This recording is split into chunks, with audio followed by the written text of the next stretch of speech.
Thank you, Sewa International, for giving me this opportunity, and also I'm honored to be part of this Samwaad conference. So, actually, so I just went to directly go to the theme because I have mostly my perspective is from the geographer's perspective. So how we are dealing with the mostly the it's academic as well as the applied research part. Okay, so when this first invitation I got, then I went to the for example, so from where do we start? So I just went to the this is the latest report from for the all that level entrance this SDG dashboard. That's in this if you look at Nepal, so it has actually okay. Actually, it should be down there, Nepal. So if you look at this one, this is climate action, 13th, SDG 13. So if you go to, okay, if you go here in Nepal, it looks green. That means achievement and on track. So that is at the national level. SDG mostly focuses on the national level. So what is actually at the ground level or the local level? So let's go for that. So that could be the major focus point for as a geographer from localized local at the local level. So sorry. So I'll just skip the conceptual parts, adaptation and all those things. Overall, actually, there's the economic dimension, social, ecological, and many other dimensions in between that. So actually, so what is that 13.1.1? Like, for example, the target and the indicators. So one of the indicators may be like putting plans in the place for near and longer term of adaptation to climate-related hazard and natural. Actually, we don't say natural nowadays. We just say disaster.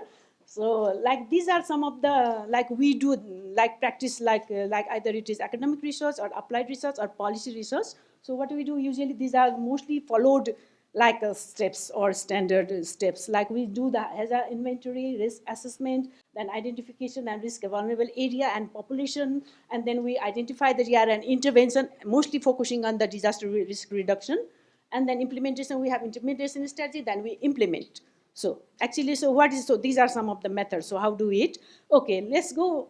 So why in local level? So in Nepal has a geographic diversity. Like for example, it within the 200-kilometer distance from north to south to north, we have like from less than 100 to 8,848.86 meter height elevation difference. So depending upon that, so we have different physiographic or ecological reasons. So, and based on that, lot of studies shows that there are different variable temperature changes, elevation change. In general, climate is changing.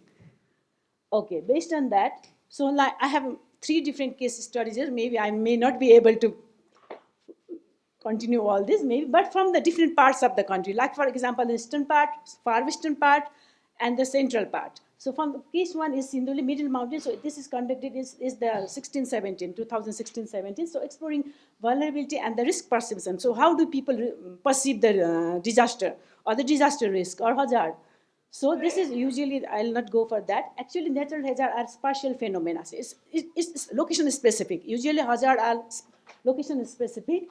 So disaster, which previously considered as natural phenomena, is now understood as the manifestation of a socio-cultural environment. It's not the nature only, it's the socio-cultural part which causes the disaster. So based on that, so what is the perception? Like geographic proximity and vulnerability perception is, here, if you perception on hazard occurrence and risk level is, if like occurrence of perception, like for example, they are certain for certain level, like earthquake, then we cannot predict. So it's uncertain. So if we go to here, so these are the variations. Like for example, if you go for earthquake, this is uncertain. So it is perceived like it's not certain. And like for example, flood is certain because every year flood comes. So something like that. And then again, if we go to the like vulnerability, so it's the hazard. So how do people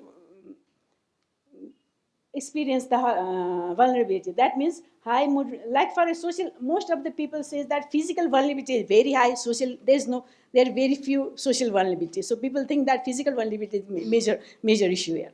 So that is how it is perceived.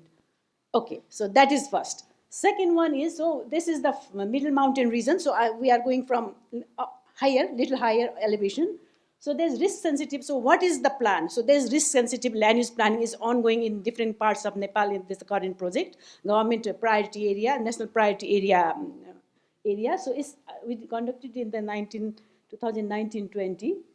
So what is the steps that I have already showed? That first step is the hazard inventory. So this is past magnitude of hazard in the past 30 years.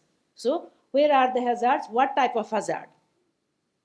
So, but there is also the magnitude of disaster damage. That means even within a small municipality, if you have different ward levels, the lowest level of administration, so you have different factors there, exposure. Different factors are exposed to that disaster, and they have different magnitude in each specific location. So, like for example, here, if you look at here, there is agriculture is mostly affected in ward number 6, whereas here, if you go to 3, buildings are more vulnerable in Ward 3. So there's the different magnitude in this is very, direction and dimension are different. That is one. Also, the direction and dimension are different. That means, so if you go to the different type of hazard, so yes, hazard incident is increasing, climate-related hazard incident is increasing with the year. Like for example, from 83 to 2021, if you go to 14 to 21, there are a lot of hazard events. Okay, so direction and dimension. But these hazard events are, if you go to the wind stream, so it was very few in earlier years. Within that 14 to 21 period, it's at 63 events. That means that is also changing. The nature and the dimension is also changing. Not only the time period, but also the type of hazard is also. So these are some of the losses that from the field. And so we also have like intervention. So where to intervene? So we also identify the land intervention areas for each specific hazard. But so is it enough? Like for example, people know there will be hazard, there will be disaster, and also the government and many other organizations are also working in that field. But there's a question, there's awareness. Okay, everybody is aware, but there's capacity, so that is limited, and there's also a constraint. So like for example, this is the landslide area in Gyodair area. So what happened? Her house is collapsed due to the landslide. So what she did is from here, she just shifted to here. So she is aware, we are aware that landslide happens and the disaster, it causes the loss, but from here to her. So that is the constraint, because she doesn't have land in any other place. So she has to construct her house in her land. So that's the ownership issue. So similarly, like for example, capacity, if you go to capacity, so it's the same capacity, they are all at the certain level of poorest settlement, but even in that there is a difference. Like for example, he can build this cemented, base, so that flood will not affect like this. So within that poorer level also there are variations. So again, another one, they are aware, but so this is hazard area. Like for example, there's landslide or some mudslides came here. But after 3 months, when we went there, there's another building here. So it not only the awareness, there are many other constraints and limitations beside capacity. That's both physical as well as social. So another one is critical infrastructure and institutional capacity. So what is institutions are doing? Like for example, this one. So this is the hazard area. This is me here. So the same area. So this is critical infrastructure, but it is not in the priority to maintain or do the maintenance. Like for example, here is so here's the bridge. Okay, so institutional preparedness is one of the example how they are prepared. This disaster preparedness. So major issue is not proper preparedness of the local authorities, which validate that institutions serving at risk population are as vulnerable as citizens. So this is third. So comparative stress. So that is within different parts of the country. So this one is for the South Asia region. So we are doing actually currently is ongoing project from China, Nepal, India, and Bangladesh. That means from, like earlier Sir has said, like that's 40%, which serves the 40% of the world population. So that's from the Gandaki River basin, from starting point to end point, like Brahmaputra in the Bangladesh area. So Nepal, India, Bangladesh, and China. This is ongoing. There's only one result. So we have just completed for the Nepal part. So there are 5 different area ranging from 170 meter in the Tarai plain to 2000 meter. at the high Himalaya region. So these are 5 different areas. So the result, so this is the climate, temperature and rainfall trend in that area. We took the, so there, it also is similar to Bhutan. I think its temperature is increasing and rainfall is decreasing, but it's variable in different places. Okay, these are some of the vulnerable settlements again. So the impact is mostly the decrease in agricultural production, and for that increase in insect and pesticides. So that is the major in different part of the. Okay, this is, so what is the adaptation? So they are abandoning agriculture, switching from farming to horticulture, again switching from horticulture to herbal farming, herbal production, and also so in different places they have different adaptation capability. Okay, I'll not go for the finding. Okay, conclusion. So geographic variation at local scale, level of income and means of livelihood is different. So policy implemented stats and program based on vulnerable livelihoods should be at local context and at micro level, and priority institutional awareness and lead by example should be from the institutions. So questions, who are vulnerable?